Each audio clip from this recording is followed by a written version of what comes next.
என் தாய் தமிழ் உறவுகளுக்கு வணக்கம். நடந்து முடிந்த தேர்தலில் நாம் தமிழர் கட்சி மிக குறைவான வாக்குகளை பெற்றிருந்தன.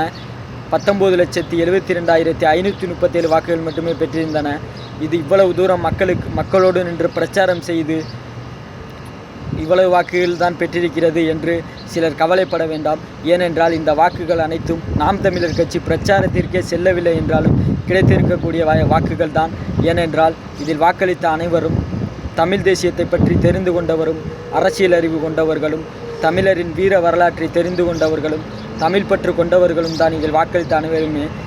அதனால் நாம் தமிழர் கட்சி இந்த வாக்குகள் அனைத்தும் பிரச்சாரத்திற்கு செல்லாமலே கிடைத்திருக்கக்கூடிய வாக்குகள் தான். அது மட்டுமல்லாமல் இவ்வளவு தூரம் மக்களுக்காக களத்தில் நின்று போராடி நமக்கு குறைவான வாக்குகள் தான் பெற்றுவிட்டோம் என்று விட்டுவிட்டு சென்று விடலாம் என்று சிலர் நினைக்க வேண்டாம். ஏனென்றால் நம் சிறு வயதில் நம் தவழ்ந்து கொண்டிருக்கும் பொழுதில், நம் எழுந்து நடக்க முயற்சிக்கும் பொழுது பல முறை கீழே விழுகிறோம். மீண்டும் மீண்டும் முயற்சித்து நம் எழுந்து நடந்தே விடுகிறோம்.